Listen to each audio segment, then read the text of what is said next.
Hello and welcome to another episode of This Is Our Year. I'm your host, Michael Kurland. Joining me as always is my partner in crime, Dougie Fresh. Douglas, how are you doing today? Doing well, man. I feel like we've switched. You're all clean shaven. I've let myself go here. You're looking good. Thanks, man. I had my book released yesterday, and the wife was like, I haven't seen you clean shaven in a long time. Maybe you want to do that. So I said, okay, why not? So here you are. She said I looked 5 years younger. So now I look 32. You do. You're giving me 90s flashbacks. I think it's been that long since I've seen the since I've seen the smoothness. But I mean, you should plug it. But congrats on the book release, man. That's huge. Thanks, man. Yeah, I will. I'm gonna plug it right now.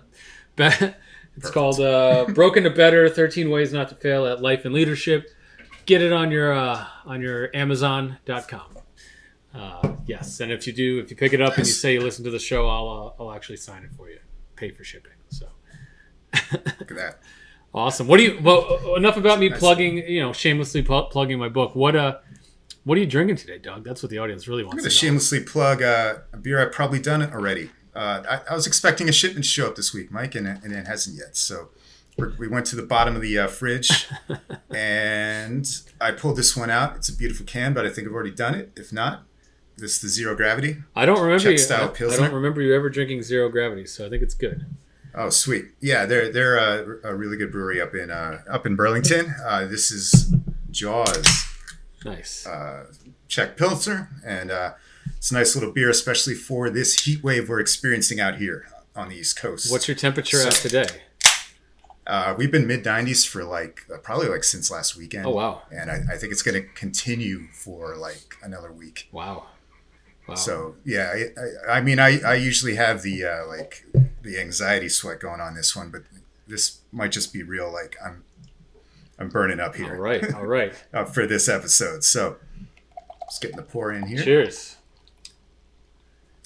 Nice cold beer after a long day, right? Nothing better. Still only 2:00. Are you drinking with us? I'm not drinking still. Still not drinking on the episodes. It's 2:00 on a Wednesday. I'm trying to keep my alcohol to the weekends at this point. So maybe soon I'll join. You didn't have a massive launch party last night?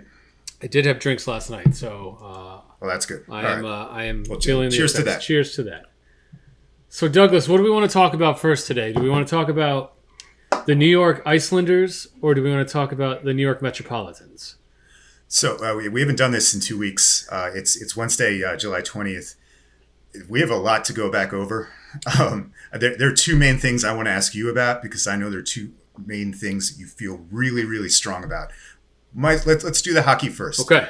Are we still right now? Am I talking to you now? Are you still all caps fire Lou? 100%. Fire Lou Lamoriello. That should be the title of this episode. Since he's come in, and here's my reasoning. Since he's come in, besides hiring Trotz and Chris Botta, I'll give him the hat tip on this one, because he's the one that's brought this out. He doesn't bang the drum to fire Lou, but he said it himself. His best move was hiring Trotz, which he undid, and everything else he's done has been to make this team worse and lead us to death by paper cuts. We have not gotten better as a team for anything he has done personnel-wise over the last 4 years. He has lost us Devin Tays. He traded away Nick Leddy. And then, you want to talk about, and it's all been salary cap bullshit because of the shitty contracts that he's given out. Now, granted, he's done a good job with Pulak and Pelech. But other than that, what contract has he given out? What player has he brought in that has made this team better? Not one. And you want to say he signed Zach Parise to a veteran minimum? We signed Andy Green to a veteran minimum. The JG Pajot trade, great trade. Not going to argue about that. Solidified our center. This trade for Romanov that we can get into in a little bit, maybe that's a good trade. Maybe it's not. Who knows? Getting rid of Ladd's contract, fine. Eberle going to Seattle has looked like it's backfired. And then where did our other first-round pick go? When we got Palmieri, traded a first-round pick for a third liner. I was banging the drum to re-sign him. I still think it was a decent contract, but everything he's done has just led us to salary cap hell year after year. And this is why you need to fire him. The fact that you didn't sign Gaudreau, which it looks like we were his third choice, but if we had to go to $10 million, we have $11.2 million in cap room right now. We still have to sign Romanoff and Dobson. But you could have spent 10.2 on Gaudreau, and you could have figured it out because you can go over the cap by 10% in the offseason. And right. Even better, go do what Tampa Bay does and trade for a LTIR guy, and then you can exceed it by even more. So the fact that he's not thinking outside of the box and he's not even entertaining exceeding the cap in the offseason to sign a guy like Gaudreau is fucking bullshit. And we're the same fucking team. He's going to run it back with the same team for the third year in a row, and you're going to hope and pray that Beauvillier and Wahlstrom take a step forward when, I guess the reasoning is you brought Lampard in, right? Lampard in, and he's going to get the most out of those two guys. I don't know, man. I don't see how an 80-year-old GM that is just doing nothing but the status quo, and we have the second to worst minor league system in all of the NHL. So this is it. This is the team we've got, and you're banking on a first time head coach getting the most out of guys that are young and getting them to progress, and us going from a ninth place team to winning a Stanley Cup when everyone's a year older. I don't see it, man. You could have cleared Bailey. You could have cleared Varlamov off the books. And you could have traded Beauvillier, or you could have traded any number of possibilities. And now we got a lame duck GM who's 80 years old, who's running it back for the fourth year with the same fucking team, and we have no farm system to speak of. So, yeah, I think he needs to be fired immediately. Fire Lou. Fire Lou. So, I love it, man. I would have let you go on farther. I'm not going to be good cop for Lou here. You know me. I've always kind of nitpicked at his shit. I think his original sin was day one after JT walked, or his two original sins were the Hickey and Komarov contracts. Those contracts were ridiculous. Ended up being like $5.5 million on the cap. Guess what? That's why we lost Devin Taves. Right. He's done some things that are good. You mentioned the Pelech and Pulak contracts. Those are outstanding. He got Sorokin to come over here and he got him signed. I guess I'll give him credit for that, even though that was a Garth pick. The JG Pajot move was fine. It honestly all started to unravel for us after those two Eastern Conference Finals trips over last season, where all he did to fix the D was, as you mentioned, he cast aside Leddy for salary reasons and he brought in Chara and Green. But I think we should have known at this year's deadline, when he didn't sell anyone and also locked in 2 more roster spots already for guys that easily could have been signed in August in Cal Clutterbuck and Parise. There was no need to do that.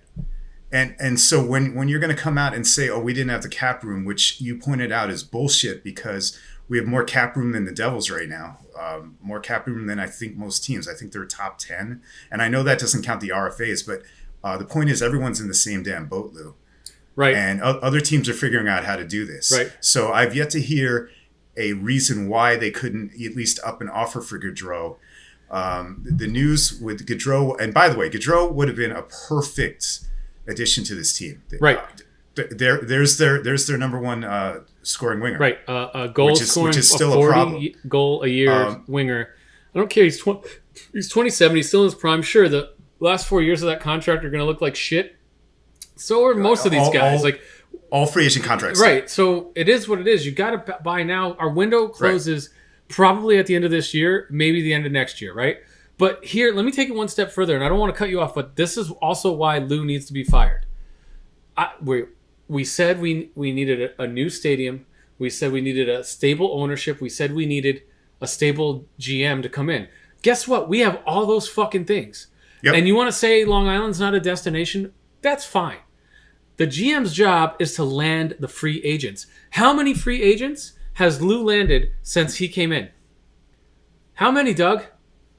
Free agents. Just Zdeno Chara? No, like big ticket. I'm talking big ticket guys. Zero. Yeah. He has landed zero. He's either traded for him and then re-upped him, or he's re-upped up Garth's roster. Yeah, or he's brought in fucking Zdeno Chara on a minimum contract and Zach Parise on a minimum contract. That is it. Right. He has. You know what his biggest signing was? I think was Varlamov, if we're being technical. Fine. He brought who is now a $5 million backup in a hard cap league and in a cap that hasn't increased in 3 years. Right. And who apparently was getting offers during the trade deadline last year, but of course, no, we couldn't do that. We couldn't get any assets. Right. And now he's bitching about not being able to offload contracts. Well, if you have extra assets, that's easier to do now. Right. Cal's a great soldier. I like Varley. I like all these players individually. We've had some great memories with this team last couple of years. But I can't really disagree with you here.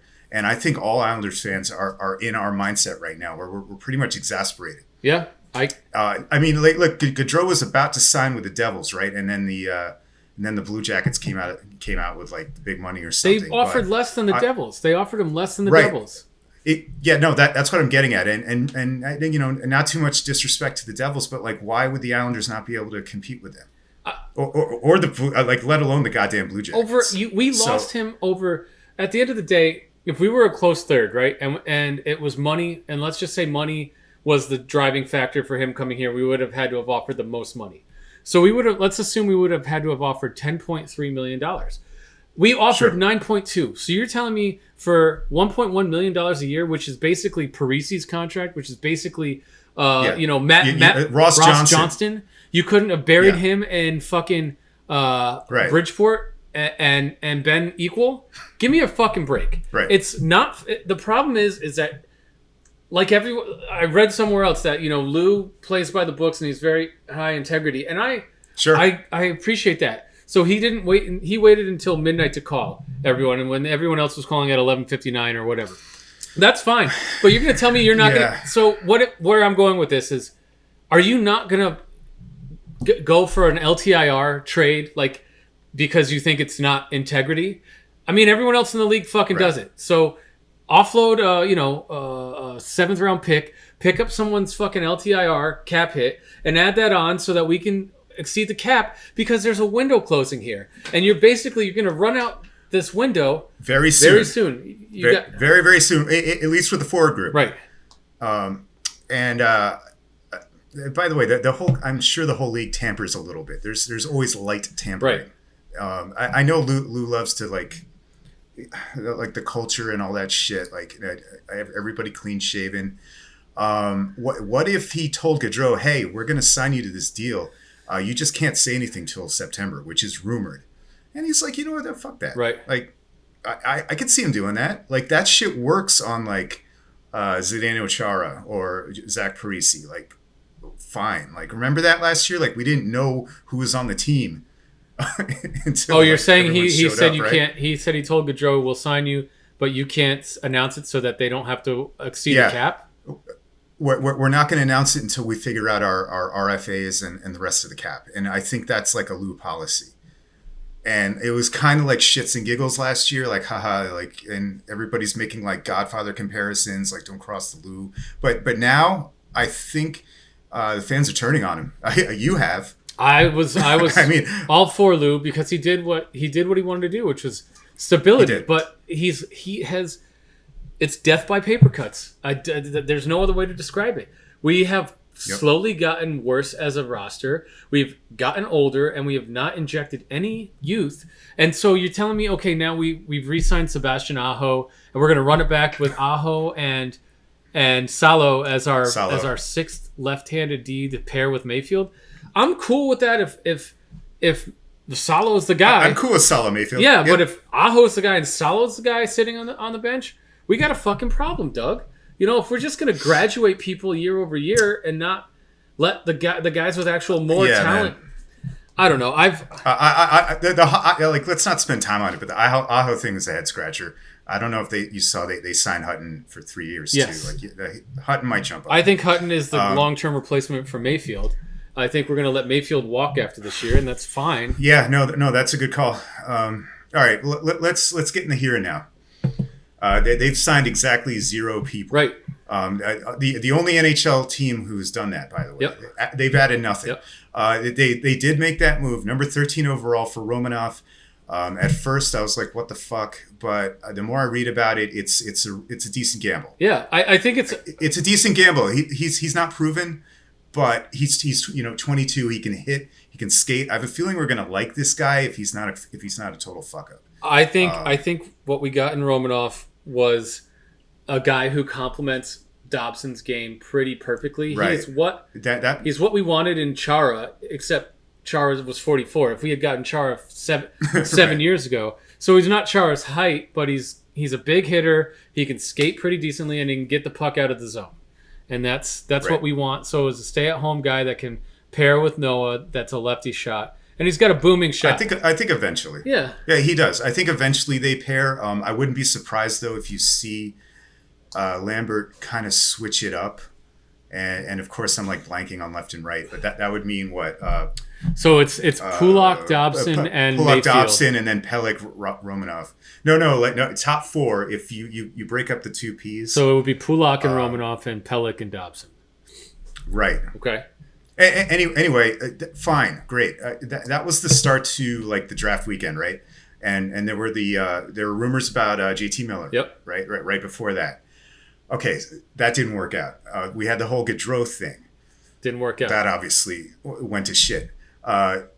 Okay, so now there's absolute silence from Nazem Kadri. He has history of Lou. That's one guy. Second guy, and this is really recent news. Matthew Tkachuk's getting traded. Yes. We should not get our even hopes up for this, right? We don't have the chips, right? I don't see, from what I read, it's going to take 2 prospects, 2 guys, and 2 draft picks to get this guy. Okay, so check this out. I think we agree on that. So check this out. Do we pick up Tarasenko because Tkachuk goes to St. Louis? Is that anything to hope for here? I'm really grasping. I don't know, man. I don't know. I mean, I don't know if we can get Tarasenko. I know he still wants a trade. He said that still stands. I don't know if we can get JT Miller still because he's still out there, right? They haven't signed him. He hasn't moved. I think Lou's mad at Vancouver, man. I don't know what happened there, but the rumor is Vancouver wouldn't let Lou talk to JT about an extension. Correct. I believe that is, which seems stupid from Vancouver's part. Well, I think maybe JT was like, I'm not signing with him, and I think they were trying to shield maybe he'll take it with no window to negotiate an extension, and Lou was like, I'm not making that deal, and that's I think how we pivoted over to Romanov, but. I guess the only good news is our draft pick for next year is 2023. I mean, we had it anyway, but now it's a newer year. We can get into moving our 2023 draft pick for someone else. I don't know, man. That draft's supposed to be completely stacked. We better be good. I mean, dude, again, it doesn't fucking matter because right. Our window closes in 2 years. I don't care about a guy and we're not going to be a top 3 team. Hopefully, we're in the playoffs this year, right? Even the roster as it's currently constituted, we're going to make the playoffs. If I had to guess, you don't think so? The rest, everybody around us has gotten better. I mean, shit. Look at the Devils. I still think we are going to be a playoff team next year. I think we would have been a playoff team this year if we didn't deal with all the shit that happened. I think we'll be a playoff team next year. But I think we can take solace in having Ilya Sorokin and that decor. Right. Right. So I think between those 2 facts, and you just hope you get a bounce back year from a couple of the forwards. Right. I mean, I think Beauvillier just had a terrible year. Bailey had probably one of his worst years of his career, and Palmieri didn't get going until he had a terrible year. I mean, you figure those guys are going to bounce back. He was useless until the last 2 months when it didn't matter. So you can't imagine. But it goes back. It doesn't look good letting Eberle go. Eberle worked well with Barzell. It turns out. Whoops. Yep. We'll see. I don't know. We don't want to take up the whole episode on the New York Islanders. I think most people watching want to talk about the Mets. But I hear you, man. So it's time. It's time for Lou to go. It's time for Lou to go, and he won't. Yeah, he's going to be here. Like he won't get fired. But I would like to I really hope the plan isn't to just hire his son. Right, this. and that's the fear. And two other things we didn't touch on before we move on is the Fiala trade. I mean, you're telling me that our first round pick and someone like Robin Salo couldn't have got that done? It would have to be Ratu, I think. Fine, but who knows? Ratu and our first round pick for Fiala couldn't have gotten it done.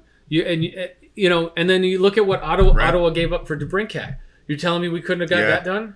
Like, it's just mind-boggling that we weren't in on either of those guys, and we couldn't get that shit done. That's the thing about the Romanov trade, right? Because it's like, number 7 got DeBrincat, number 13 gets Romanov. Right, and then number 16 gets Fiala, right? The 16th pick gets Fiala. Right. So you're telling me, like, we couldn't have been in on those trades.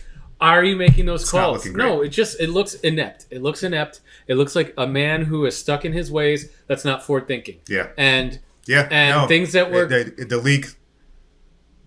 I've had worries this whole damn time. Yep. Success aside, that the league had passed him by just by looking at his years with the Leafs and his later years with the Devils. Yep. So I think I agree with you. Yeah. You've always rang that bell, and we had Garth Snow. We had basically me or you being GM, and now we got a real GM who at least brought. Okay, Garth did some amazing things and some really fucking stupid things. But if you look back at his drafts, he got us Barzal, but other than that, he got us Nelson. That Griffin Reinhardt trade was. It was incredible. But spoiler alert, retired, by the way. Who retired? Did he?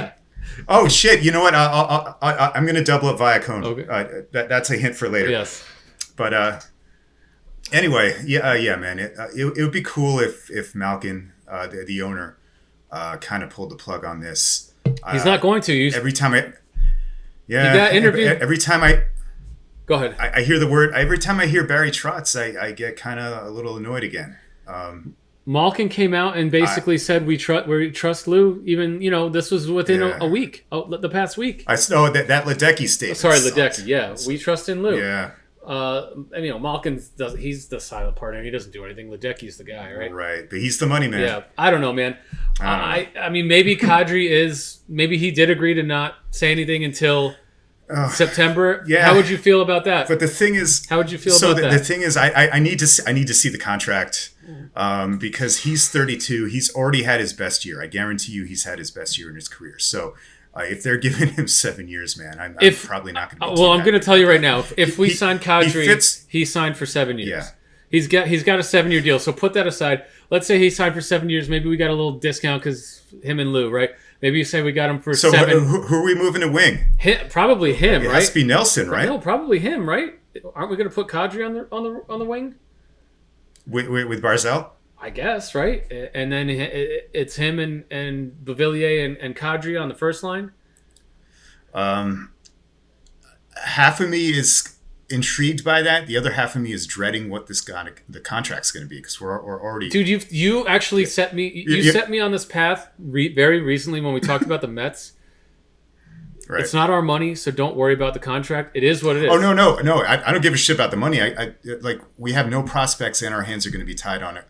On cap with really kind of mediocre forwards. That's all I'm saying. We have plenty of second liners. He is a good defensive player. I mean, he's a great two-way guy. He is. And he's a warrior. And look, when the season approaches, I'll get fired up. But I'm worried again because I just don't trust Lou very much to do the right thing. Right. So I don't know. If it's 5 years, cool. Sign me up. Right. Well, 7 sounds like Andrew Ladd all over again. I don't think so. Andrew Ladd was done before we got him. Kadri just had. He was like the biggest signing of that offseason, which was a nightmare all around. Right. But yeah. There was he was one of the top gets. That was still awful. We're still. I think. Still think we should have kept Kyle Okposo, but hey, that's an old argument. I'm glad we also didn't do that because he's not great either. We should have kept Matt Molson. That's what we should have done. But who also just retired. Matty. But anyway, enough fucking. Man, we could do a triple Viacom. Yeah, that's enough Islanders for one fucking episode. Rawr. Yes. Rawr. So let's move things to our first place at the All-Star break, New York Metropolitans. Douglas, how are we feeling? What's their record? I know you got this up in front of you. What's their record? We are 58-35. Still only 2.5 games up, but who cares? We went into Atlanta last week and took 2 out of 3. That was really, really nice to see. Yes. Great to see Max back. I don't understand, and I get it. We've all been hurt through the years, but I don't understand why there's so many Mets fans who aren't happy right now. Here's some perspective. We have not been up 23 games over since 2006. Just think about that. Yeah.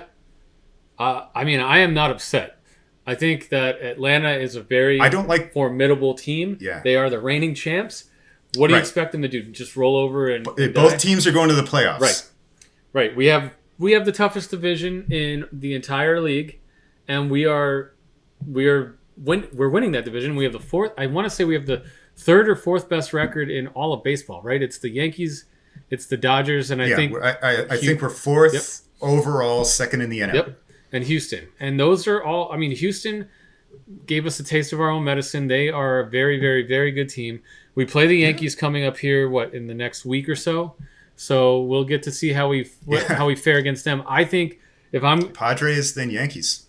I think, and I'm gonna say it right now. I think the Yankees are paper tigers. I think that they're beating up on a bunch of fucking garbage AL teams, and I think when they played Houston, they got their asses handed to them, and I think there's just not a lot of competition in the American League and all the competitions in the National League, and I think we're gonna put a hurting on the New York Yankees when we play them. You heard it here first. I love it. Yep. Yeah. Even though the goddamn NL can't win an All-Star game, right? But who gives a shit about that? I didn't even watch. By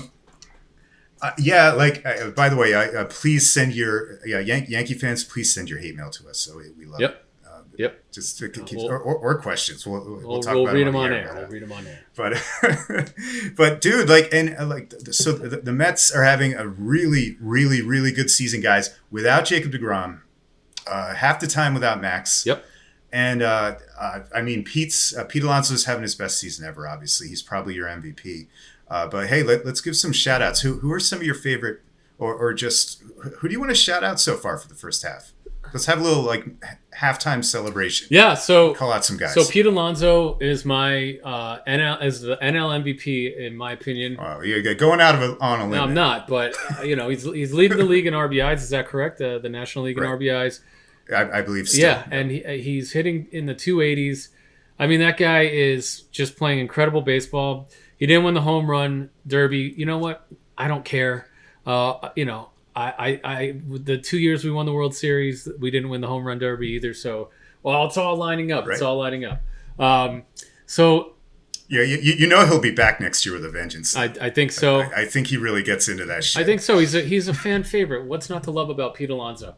I think the unsung first half hero has got to be Jeff McNeil. He's hitting over 300. He's leading the National League in batting average, I believe, or he's right up there. He's hitting over 300. Good OPS. Yep. And he's very versatile. He's playing left. He's playing right. He's playing second. So you can bat him all over the lineup, and he's back. He's not trying to hit home runs anymore. He's hitting them where they ain't. He's going. You shift him. He's going down the third base line. You play him straight up. He's going up the middle. And the kid is back to not trying to put the ball over the fence, and he's not getting pissed off at himself every time he strikes out. He is right. He's playing big problem last year. So he's playing within his himself, and when he plays within himself, he's an all-star second baseman, as we saw, and that's who plays left field a lot. Yeah. But yeah, he's a gamer, man. You gotta love the squirrel. Thank God we didn't trade him, right? I was the guy thinking we were going to as well. So I'm glad I was wrong about yelling that. Yelling at you over the winter. I was bringing up Jeff Kent and stuff. Yep. But I absolutely agree on McNeil. Hey, we got to give a shout out to Edgar Diaz, man. What a turnaround. The guy is borderline unhittable when he is on. Just some of the nastiest stuff in the league. Yep, we got the best closer, and that's a great thing for short series. My God. Short series baseball, baby. Yep. I look. He's a New York Mets closer, so maybe he does find a way to stab us in the heart. But that feels good. You bite your tongue. You bite your tongue. Yes, I do all the time. But dude, how about Starlin Marte, man? He's had a great year. How about his fit for the All-Star game? I mean, the guy shows up with no shirt and just a fucking blazer with a 12-pack. Oh, Jesus Christ, guy. The ladies and some of the guys on Twitter were enjoying that. I saw that. So. Absolutely. Good for him. He's been a great signing. I think everything Epler has done, to date has been really spot on with his team. It looks good. It looks good. Canis. Mark Canis had a good first half. He had a good first half. He's not lighting the world on fire, but he's got his OPS. He's getting on base. He takes a shit ton of pitches, and I think that's really what we are as a team offensively is we work counts, we take pitches, and we get into bullpens early in. Starting with Brandon Nimmo at the top of the lineup. And we get in series. We get into the bullpen early so we can burn their arms up, and I think that is just that's the game plan. That's Buck's game plan. Let's get into their fucking bullpens and make them use their bullpens. So by the third game, we are using we're going up against shitty guys or we're going up against tired guys. Guys. And I think it's great it's call. Worked. It's worked to this point of the season. Shout out to Eric Chavez too, right? Yep. And that's they interviewed the Brave. They interviewed Charlie Morton, and he said, they don't give up at bats. They fight you on every pitch. It's not like you can, some of these lineups, they're going for home. Everyone's swinging for the fences, and that's easy to pitch around. He's like, the Mets are not. They swing for the fences on the first strike, and then they shorten up, and they're trying to go the opposite field and fouling shit off and getting singles and walk. It's like my grandfather used to tell me, a walk is as good as a hit. Work those counts. So, your grandfather was one of the OGs of Moneyball, right? So yes, he knows what he's talking about. He knew what he was talking about. And by the way, shout out to Charlie Morton, graduate of Joel Barlow High School up here in Weston, I believe, right? Is Barlow the Weston? Barlow's in like Reading or Ridgefield. Reading. Sorry, guys. Yeah. Weston is Weston High. So wait. Weston is Fissel Lane. Yes. Anyway, to get back to Epler, Escobar's had kind of a rough first half or choppy. I don't know what you want to say, but he's got the glove there. So third base, DH, and catcher maybe are where you want to upgrade going into the trade deadline. I'm teasing it. I don't know if we want to get to it yet, or you want to open up the Soto thing? Sure. Or do we want to talk about the Mets? A little more? Well, let's just talk about, like you said, the three things we need to upgrade.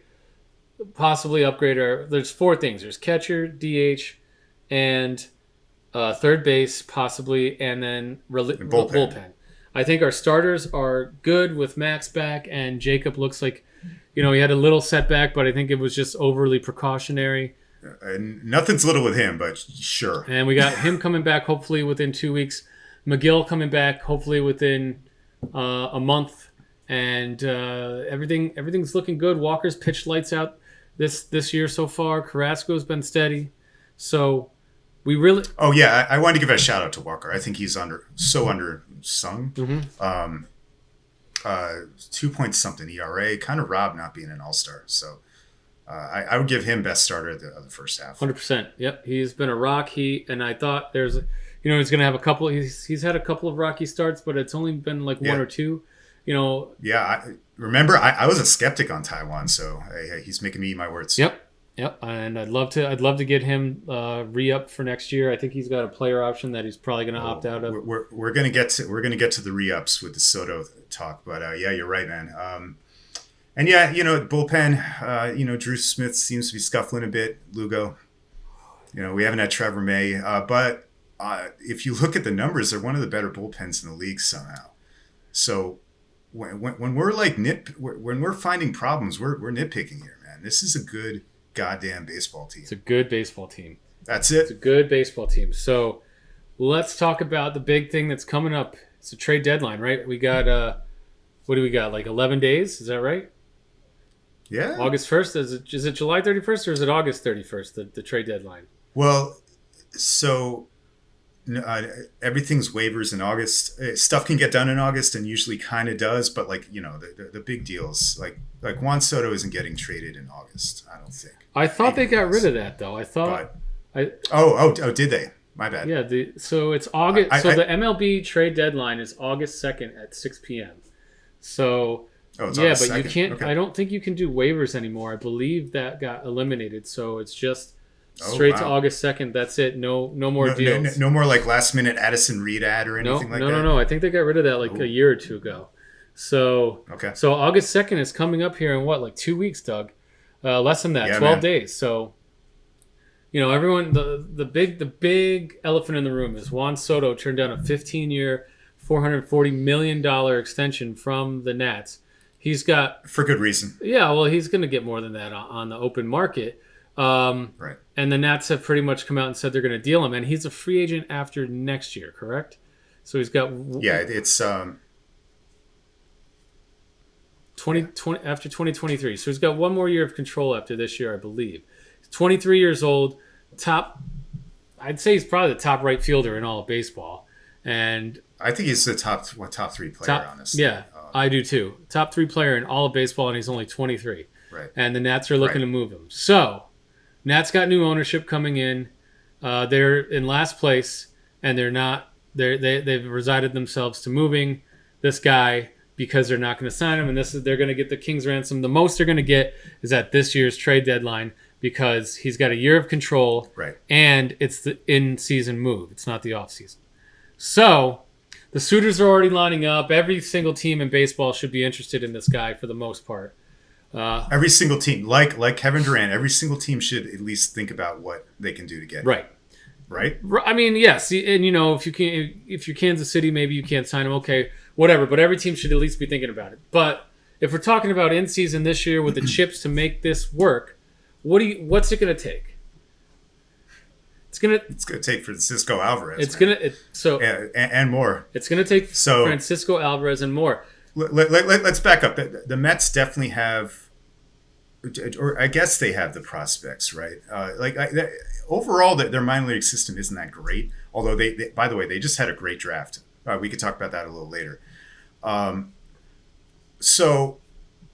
they're willing to spend the money, right? So those two reasons, the Mets kind of make sense, right? Do you think the Mets have enough chips to get Juan Soto? I think we have the best of the chips to get Juan Soto. Better than other teams, It depends on what it comes down to for Washington. If they want to maximize the return in prospects, I think we Right. can. I think we can rival other teams. I think we're going to have to empty our coffers to do it. But we have 4 high-level prospects that we actually have 5 high-level prospects that we could offer. Now, I'll tell you what I think the offer will be and why we have the best chance out of all the other teams, because I think we have the ownership that doesn't want to hear no. I agree with you there. I think we have of all the I think we're on the same page with the chips. I think of all the prospects, of all the teams that are interested, we can offer the best prospect, the number 1 best prospect in Alvarez. Overall, yes. No other team can best Alvarez as a prospect. This No. is the only guy that I'm willing to move Alvarez for, because it's a proven bat to bring him in. Yes. Alvarez. Yes. We just drafted Pareda in the draft, who Right. who Everybody made the same comment, right? When that even happened. Howie Rose came out and tweeted Yeah. a good Alvarez replacement. So that's that. But we can take. So you got new ownership coming in, and you got Steven Strasburg, who has, I don't know what his contract is, but it's not team friendly, and I don't know if he's ever pitching again. Right? He's signed for a million more years, and yeah, you're right. His career might be over. Thoracic outlet syndrome, Right. which we're very, very familiar with as Mets fans. Right. Hello, Matt Harvey. Yes. So that's where they take a nerve out so that it's not pressing on your arm. And, Right. a couple of guys have had it, and I don't think the results of anyone that's ever had it has been It's not the great. same after they've had it done. So that's the first thing. We can take on his whole contract. And then Patrick Corbin, who also has a ridiculous contract. I think he has 2 years left at like $50 million. And he has forgotten how to pitch in his... Is it only 2? I believe it's 2 years left after That's this not year. bad. So this year plus 2 more years. Oh, okay. And I think it's $50 million. So between those two guys, there's a lot of money that we can reset the Nationals financially to come in, and whatever the fuck we do with them, I don't care. Throw them on the 60-day DL and never let them play a game. But Steve, Cohen has the financial wherewithal to take on those contracts. And it looks similar to I want to say the deal that the Dodgers did a few years ago when they with Betts and Price, yes, right? when they took on when it came to Betts and Price, they took on that Price contract, and I believe they. Can you talk? Yeah, sorry, go ahead. I believe they took on a few other contracts that were awful in that deal. So I'm actually going to pull that deal up. Do you remember what the MLB luxury or cap rules are, though? Because I hope you've thought through how many guys the Mets themselves have to re-sign. In this scenario. I know it's all, there is no hard cap in Major League Baseball. We've never been an offender, so there's first time offender tax, then there's a repeat offender tax. It's kind of like the NBA, and it goes to like every dollar over it the first time is worth like 50 cents. Yeah, like we don't need to go through the details, but like, is your point that Steve Cohen doesn't give a shit? Yes. My point is, if you can get a guy like that, Juan Soto, once in a generation talent, at 23 years old, and all it takes is money, we got money to do it. You do it, but then you still re-sign. DeGrom maybe if he wants to come back. Jesus Christ. But Nimmo, Diaz, Bassett, Walker, raises for Alonso, raises for McNeil.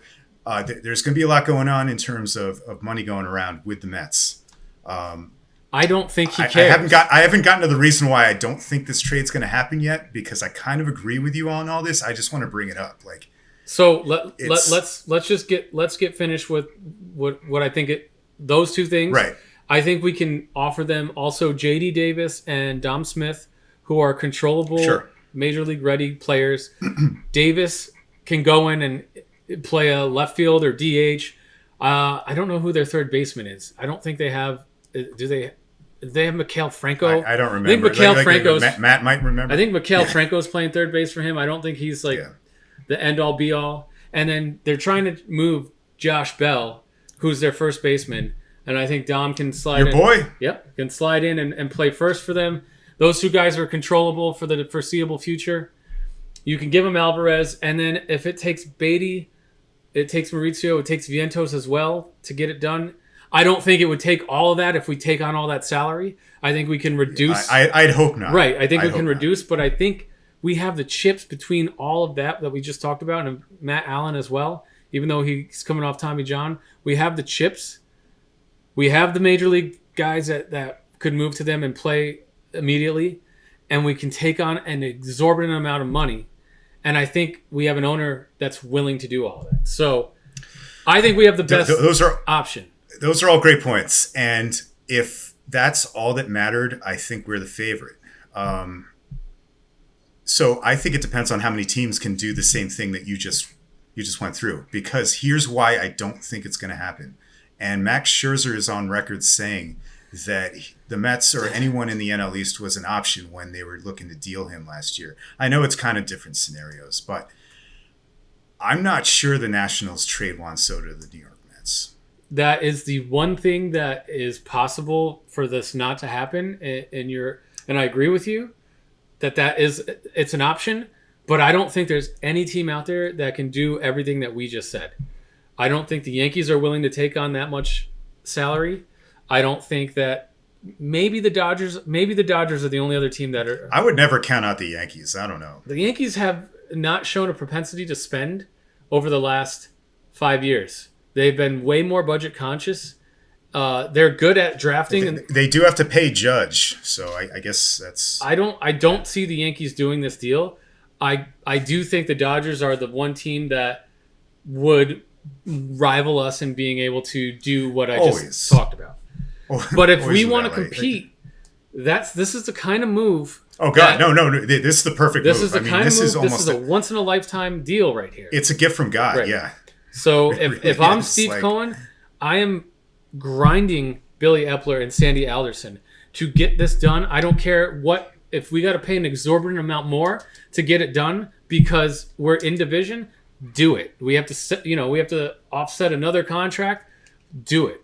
And I think the one difference that I will say is that it's not whoever their owner is now that didn't want to deal with in division. Mike Rizzo is their GM. He's been their GM forever. I think he's moving on after this year, right? So I think with a new GM coming in, a new ownership, he is probably just going to try and get the best, bang for his buck from this guy. And I think if we can reset them financially, get them a bunch of prospects, get them a couple guys that can fill in, I don't know how they're going to do better than that. And so I don't know. And I'm pretty sure Steve Cohen gets what he wants when he sets his sights on something, he doesn't take no for an answer. So you saw what he did with Mats. You saw what Bobby he did. Axelrod. Yeah, you saw what he did with Mats. I mean, I've never seen Billions, but I guess that's the guy he's made after, right? Dude, you need to get on that show, man. Of all people I know, you're like the only one who hasn't seen Billions, which makes no sense to me. Just a quick clarification, actually. Soto is arbitration eligible starting next year, which means he's not actually unrestricted until 2025. Okay. Which actually makes me question why the hell the Nationals are like so quick to trade this guy. If there's new ownership coming, I think you'd build a team around him. But hey, I think that not my problem. Yeah, I think they want. I'll take him. I think they just want to clear the coffers. Complete clear slate, clean slate. Huh? Yep. Wow. Well. Anyway, so it looks like we agree on the price and the Mets' ability to do this. I think the main question here is: are the Nationals going to deal with the Mets?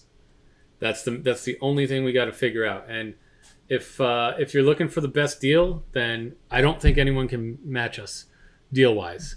I think the Dodgers can come close, but I think we can offer the most. So it would take everything we have, and we'd probably have to get like one of their bullpen arms, probably their best bullpen arm back in the deal as well. But I do it. I would empty the coffers. I've said no to Alvarez. I wouldn't trade him, but I've been on board with trading everyone else. And yes, I will put Alvarez in this deal. This is a once in a generation deal. And even if we can't sign him long term, at least we have him for 3 more years. We can, still increase. Let's talk about the lineup. You put him in right field. Oh my God. You keep Canna in left. You keep McNeil at second, and then either Marte or you probably want to put Canna as your DH, and you put Marte in left, and you put Nimmo in center, and then you got a better defensive outfield, which it's been pretty good this year to begin with. You upgrade your DH through Canna, and then you still have. You put Guillorme back on the bench. Your catcher stays as status quo, and you just let Escobar ride the wave as your third baseman, and it just deepens our lineup.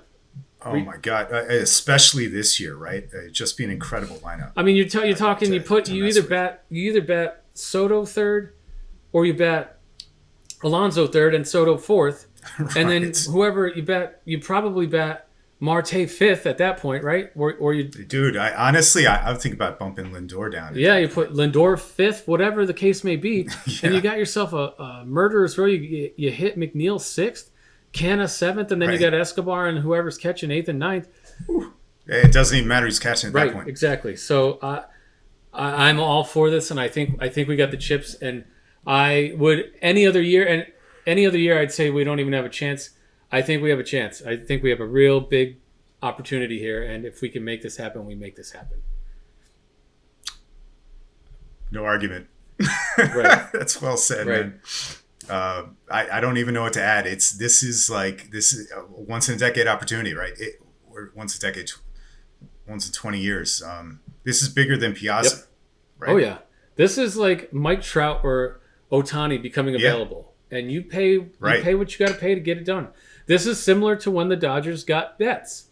Except with more control. I think it's better because Betts was like 26, 27? Yeah. Yep. And this dude's 23. Yep.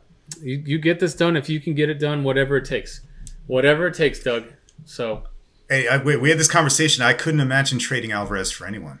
Except this guy. A month ago. Yep. Yeah, this is the exception. So let's actually talk. Or unless those Angels guys suddenly. By the way, that team might need to tear it all down. I agree. We're gonna have to talk about the Mets West this week if you don't want No, to. no, no. We did get a Josh Bell mention in. We so did. We are like 10 episodes in a row now. Yeah. Keeping up the streak. Keep it up. So let's talk a little bit about the draft. That was I paid attention to the first 100 picks, and then I don't know what happened after the fact. Same. So, but I will say what we were able to draft in the top 100. I'm very happy with. How do you feel? Absolutely. It's the MLB draft. It's good. Someone had a tweet like, the MLB draft is crazy. Like, everyone's compared to like not like Trout, and then you never hear their names again in your life. There's a little bit of truth to that. But it seems like so. First of all, Kevin Parada, number 11. Let's go through it. Catcher out of Georgia Tech. Dude has power. Like unusual power for a catcher, and some athleticism. He might not stick at the position, but I think Keith Law had him at like 6 overall. I think it was a hell of a value pick there at number 11. Your thoughts? Absolutely. I think, and to take it one step further, the Rangers had the 3rd overall pick, and everyone had Parada going to the Rangers at 3. Oh, that's ironic. And the Rangers ended up taking... Who did they pick? Sorry, they had Elijah Green going at 3, and they ended up taking Kumar Rocker. Yeah, I thought you were making a Kumar joke. Yeah, I was. So right. Kumar comes back and helps us. So the Rangers take him, which is very odd, at 3. So then Elijah Green falls to 4, where Arizona takes him, and that's where everyone thought Pareto was going to go 4. And then he slides to us at 11, top catching prospect in the entire draft. 32 home runs last year at Georgia Tech. Georgia Tech is a catcher factory. They produced Wieters, they produced Veritek, and this kid from last year's draft, I can't remember his name at this point, but this is the next guy in the line of Georgia Tech catchers. I'm all for Pareda. You don't draft for need, right? You draft best player available. He was the best player available. Yeah, you never draft for need in the MLB. Yeah. Real quick, I heard in Texas that was like guys about to get fired, like a last ditch, like moonshot. That's all that happened there. With the Kumar pick. They think he'll be major league ready maybe by the end of the end of the year. Like they're gonna rush him. Yeah, and they have the bats. They just have no pitching. So if this guy can come in and pitch, and be a decent. It sounds very much like what you were describing. Just a last ditch effort to not get fired. Not get fired. Yep. Still not sharing the medical records, apparently. Nope. Anyway, back to the Mets. Jet Williams, double T, great name for New York. At number 14, sounds like a badass. Talk to us. He's an undersized middle infielder with speed. His speed is, a 60 at this point already. They think he can develop the power. He's got a good stroke. Talked a lot of comparison to Bregman. Yes. I will do backflips. Altuve, maybe. I'll do a bunch of backflips if he can develop the power of Bregman. But his hit and his speed are pluses, and his power they think can develop. They're not sure if he can stick at short, but if he can play second base and hit 20 home runs a year and steal 20 bases, that's great. We'll see if Jet Williams can develop, but got no issue with that pick as well. No, everyone I've read seems to love the Mets draft, including Blade Tidwell, who might have been a top 10 guy. Might have been if he hadn't messed up his shoulder last year. So yep. Well, hopefully we can. I think that what they took with Tidwell is a guy that they hope can stick as a starting pitcher, and if he can't, you got yourself a plus reliever. But if you can develop a guy he's got a 99 mile an hour fastball as a starting pitcher with a couple of other plus pitches. A couple of durability concerns, right? Yep. But if you got that arm, you take it. You take it, exactly. And Nick Morabito, great name. Yep. Another high schooler, but power and speed. Probably center fielder. Yep. Plus speed again. We have a couple of center fielders coming up, but we've also traded a few lately, so. Decent pick. We'll see all these guys in 2030. Exactly. So, all right, Dougie, it's been a great episode. I think we've covered a lot of ground here. What do you got to say? It's going to be a group one. I had one guy, but you brought up 2 more. So And by the way, this guy might not be violating cone, whatever. He might be back, but let's give a shout out to Michael Dal Cole, not qualified by the Islanders, fifth overall pick in his draft. Colossal screw up by Garth. That was the Thomas Vaya con Bennett. Dios, Michael. Eight goals in 112 games. Jesus, man. I guess you have less time to shoot in the NHL than you did in juniors. I hope it all works out for you. But shout out to Griffin Reinhardt as well. At least you got us Matt Barzell and Anthony Bavillier. And hey, Matty Molson, man. Thanks for those 30 goal seasons back in those terrible years. So I got a triple for you this week. Vaya con Dios to all those former Islanders. All right, Dougie, it's been great. We've talked a bunch of good stuff. Audience, see you next week.